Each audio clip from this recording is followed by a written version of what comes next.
पंतप्रधान नरेंद्र मोदी सध्या बोलतायत, आपण थेट जातोय। ये सत्र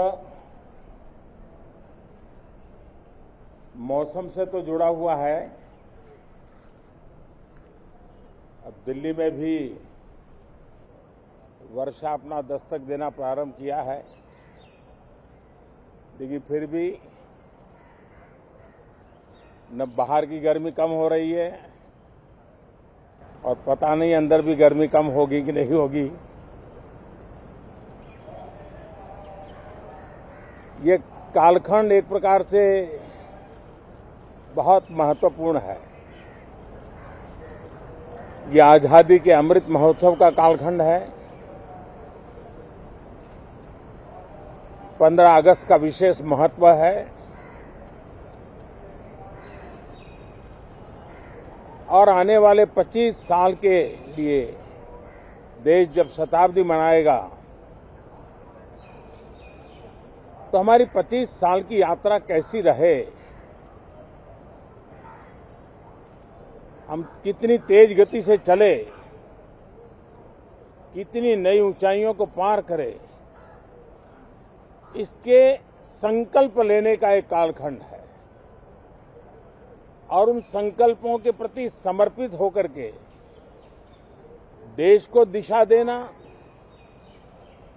सदन देश का नेतृत्व करे, सदन के सभी माननीय सदस्य राष्ट्र में नई ऊर्जा भरने के लिए निमित्त बने, उस अर्थ में यह सत्र भी बहुत महत्वपूर्ण है। ये सत्र इसलिए भी महत्वपूर्ण है कि इसी समय राष्ट्रपति पद और उपराष्ट्रपति पद के चुनाव हो रहे हैं। आज मतदान भी हो रहा है और इसी कालखंड में देश को नए राष्ट्रपति, नए उपराष्ट्रपति, उनका मार्गदर्शन प्रारंभ होगा। हम हमेशा सदन को संवाद का एक सक्षम माध्यम मानते हैं, तीर्थ क्षेत्र मानते हैं, जहां खुले मन से संवाद हो, जरूरत पड़े तो वाद विवाद हो, आलोचना भी हो,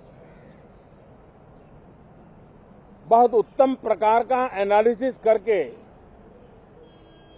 चीजों का बारीकियों से विश्लेषण हो,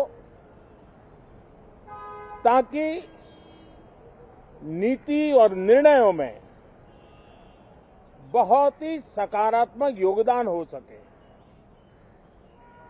मैं सभी आदरणीय सांसदों से यही आग्रह करूंगा कि गहन चिंतन, गहन चर्चा, उत्तम चर्चा और सदन को हम जितना ज्यादा प्रोडक्टिव बना सके,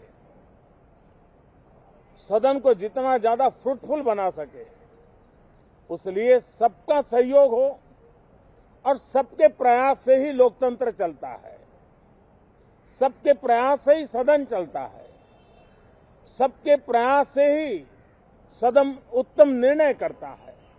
और इसलिए सदन की गरिमा बढ़ाने के लिए भी हम सब अपने कर्तव्यों का निर्वाह करते हुए इस सत्र का राष्ट्रहित में सर्वाधिक उपयोग करें और हर पल याद रखें कि आजादी के लिए जिन्होंने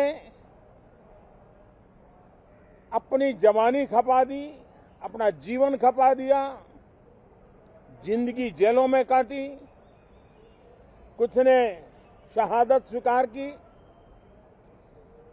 उनके सपनों को ध्यान में रखते हुए और जब 15 अगस्त सामने है तब सदन का सर्वाधिक सकारात्मक उपयोग हो, यही मेरी सबसे प्रार्थना है आप सबका भी बहुत बहुत धन्यवाद। तर सदनाचा सकारात्मक वापर होऊन देशासाठी उपयुक्त काम या सदनातनं होईल अशी आशा आणि सर्वांच्या सहकार्याची आशा खरं तर पंतप्रधान नरेंद्र मोदी यांनी पावसाळी अधिवेशनापूर्वी व्यक्त केलेली आहे। एबीपी माझा, उघडा डोळे बघा नीट।